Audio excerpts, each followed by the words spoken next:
Forsaken Rebels Tale Part 4. Cerita seru, inspiratif, dan menarik. Kami punya semuanya.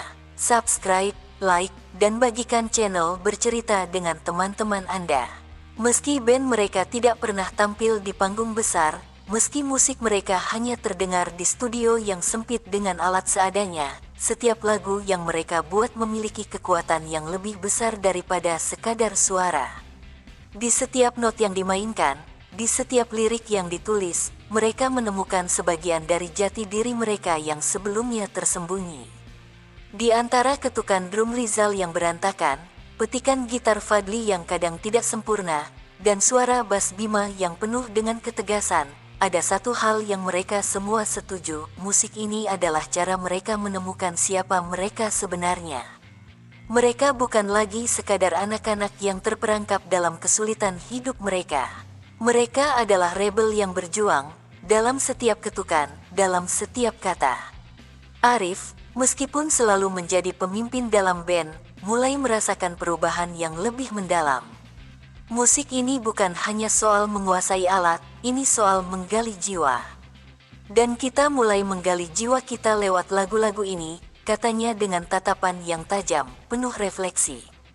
Mereka mulai mengerti bahwa setiap kesalahan yang mereka buat di dalam studio bukanlah sebuah kegagalan, tetapi sebuah pelajaran. Masing-masing dari mereka memiliki cerita yang ingin diungkapkan, cerita yang selama ini terpendam dalam hati mereka.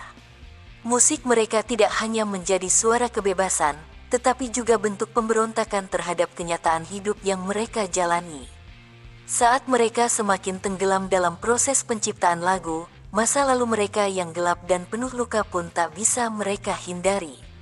Rizal, yang terlahir dari keluarga penuh kekerasan, selalu merasa bahwa musik adalah satu-satunya cara untuk melarikan diri dari kenangan-kenangan buruk yang terus menghantuinya. Topeng Manis adalah bukti dari upayanya untuk bertahan di dunia yang terus menuntutnya untuk tersenyum meskipun hatinya terluka. Bima, yang terlahir dari keluarga pegawai kecil, merasa terjebak dalam kehidupan yang sederhana. Ia sering merasa bahwa ambisi yang dimiliki Arif, Fadli, dan Rizal terlalu besar baginya. Namun, melalui lagu Ketombe, Bima mulai menyadari bahwa hidupnya yang penuh dengan rutinitas juga memiliki makna. Lagu itu menggambarkan bagaimana perasaan terperangkap dalam kenyataan yang sulit diterima, namun tetap bertahan karena tidak ada pilihan lain. Fadli, dengan kisah hidupnya yang penuh kesepian sejak kehilangan orang tua di usia muda, merasakan setiap lirik yang ia tulis begitu dekat dengan hatinya. Sahabat bukan hanya lagu tentang kebersamaan, tetapi juga tentang kehilangan yang membuatnya lebih menghargai kehadiran teman-temannya. Arif, yang tampak selalu tenang, ternyata menyimpan keraguan besar tentang apakah ia benar-benar bisa memimpin band ini menuju suatu perubahan. Dengan lagu Sahabat, ia mulai belajar bahwa tidak semua pertanyaan membutuhkan jawaban segera. Terkadang, persahabatan mereka sendiri sudah cukup memberikan kedamaian yang selama ini ia cari. Malam itu, mereka berkumpul di studio kecil mereka yang sesak. Semua duduk mengelilingi alat rekam sederhana yang mereka miliki, dan meskipun hanya ada lampu neon yang berkedip lemah, suasana dalam ruangan itu penuh dengan semangat. Ketika mereka mulai memainkan lagu Sahabat untuk pertama kalinya secara utuh, ada keheningan yang mendalam. Mereka sadar, ini bukan hanya lagu, ini adalah kenyataan yang telah mereka coba hindari selama ini. Lagu itu mengalun perlahan, mengisi setiap sudut ruangan dengan emosi yang tak bisa diungkapkan dengan kata-kata. Ketukan drum Rizal yang meskipun masih berantakan, kini terasa seperti bagian dari jiwa yang terlepas. Fadli dengan gitar yang dimainkan pelan namun pasti, menambah kekuatan pada setiap kata yang terdengar.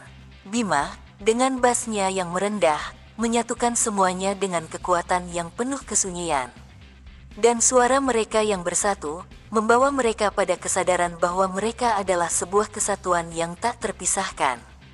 Ini bukan hanya untuk kita, kata Arif setelah mereka selesai memainkan lagu. Ini adalah cerita kita, dan kita tidak perlu panggung besar untuk mengungkapkannya. Malam itu, mereka merasakan kebersamaan yang lebih dalam dari sebelumnya. Mereka tidak butuh perhatian dunia. Mereka hanya butuh satu sama lain, dan musik mereka. Musik bukan hanya suara. Itu adalah perasaan yang terjaga, terkadang tersembunyi dalam balutan keheningan.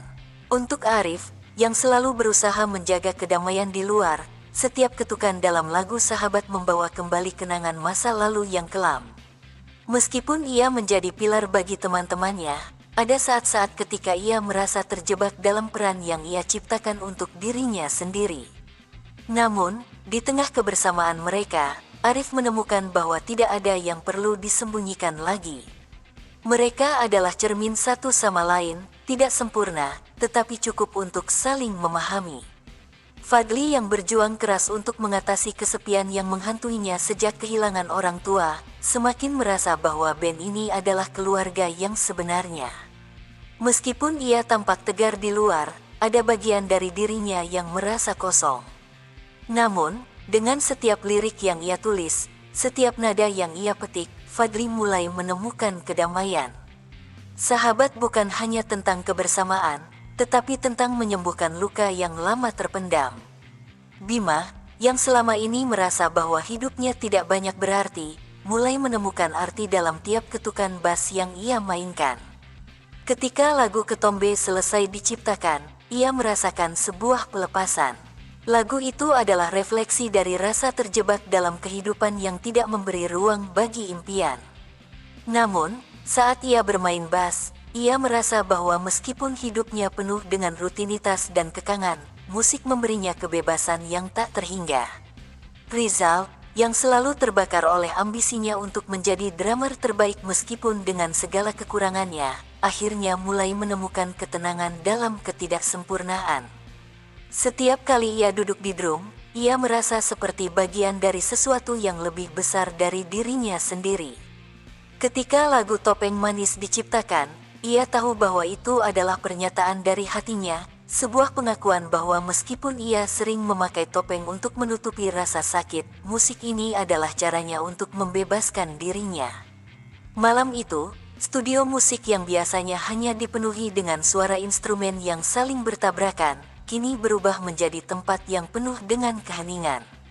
Mereka duduk dalam lingkaran, masing-masing merenung dengan perasaan yang dalam. Tidak ada yang berbicara, tetapi setiap orang merasa terhubung dalam cara yang lebih dalam dari sebelumnya. Rizal, yang biasanya penuh dengan kata-kata dan ambisi, terdiam. Ia melihat teman-temannya, Fadli yang selalu serius dengan gitar, Bima yang pendiam namun penuh perasaan dalam bass, dan Arif yang selalu ada untuk mereka dengan ketenangannya.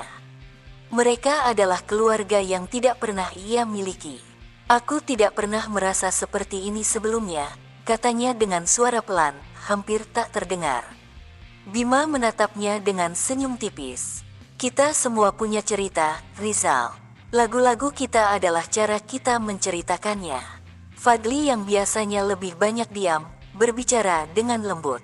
Lagu-lagu ini adalah kita, meskipun dunia tidak tahu. Tapi kita tahu, dan itu sudah cukup. Arif menatap mereka semua dengan tatapan yang dalam, seolah mengerti bahwa ini adalah momen yang tidak bisa diulang. Kita tidak butuh panggung besar atau penonton untuk tahu bahwa kita berarti. Apa yang kita lakukan di sini adalah apa yang membuat kita hidup. Setiap lagu yang mereka buat semakin mencerminkan siapa mereka sebenarnya. Mereka tidak sempurna, mereka berantakan, mereka sering terjatuh dan bangkit lagi, tetapi justru karena ketidaksempurnaan itulah mereka menemukan kekuatan. Lagu Ketombe yang dulu dianggap hanya sebagai pelarian kini menjadi simbol dari perjuangan mereka yang terus berjalan. Mereka tahu bahwa hidup itu penuh dengan kotoran, tapi di balik itu ada sesuatu yang bisa mereka banggakan, keberanian untuk bertahan. Di tengah-tengah sesi latihan mereka yang panjang dan penuh dengan kesalahan, mereka mulai merasa bahwa mereka tidak perlu menyembunyikan kekurangan mereka. Justru, itulah yang membuat mereka unik. Fadli dengan gambarnya yang sering melukiskan dunia yang terlalu gelap, Arif dengan kepemimpinannya yang kadang meragukan, Bima yang merasa terperangkap dalam rutinitas, dan Rizal yang berjuang keras meski sering gagal. Mereka semua adalah bagian dari sebuah kisah yang lebih besar dari sekadar musik.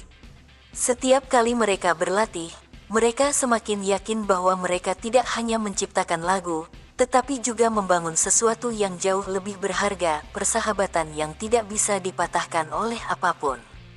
Mungkin tidak ada panggung besar yang menanti mereka, tetapi mereka memiliki sesuatu yang lebih berharga satu sama lain. Suatu malam, setelah berjam-jam berlatih, mereka duduk di atas lantai studio yang dingin. Suasana itu terasa sangat berbeda. Meskipun mereka kelelahan, ada kehangatan di dalam hati mereka yang tak bisa dijelaskan. Mereka tidak memikirkan tentang ketenaran atau pengakuan dari dunia luar.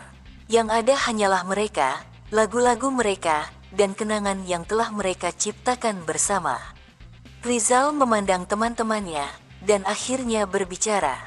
Kita nggak perlu panggung besar, kan? Kita sudah punya semuanya di sini. Bima tertawa pelan. Betul, kita punya segala yang kita butuhkan. Lagu-lagu kita adalah segalanya. Arif tersenyum, mata mereka saling bertemu. Ini adalah akhir dari sebuah perjalanan, bukan karena kita selesai, tetapi karena kita menemukan apa yang kita cari. Fadli menatap ke depan, merasa bahwa meskipun dunia tidak tahu siapa mereka sudah menemukan rumah mereka sendiri di dalam musik ini. Kita sudah mencapai tempat yang kita tuju, meskipun jalannya tidak selalu mudah. Mereka tahu bahwa perjalanan mereka baru saja dimulai. Dan meskipun dunia tidak pernah tahu tentang mereka, persahabatan mereka dan musik yang mereka buat adalah warisan yang akan tetap ada selamanya.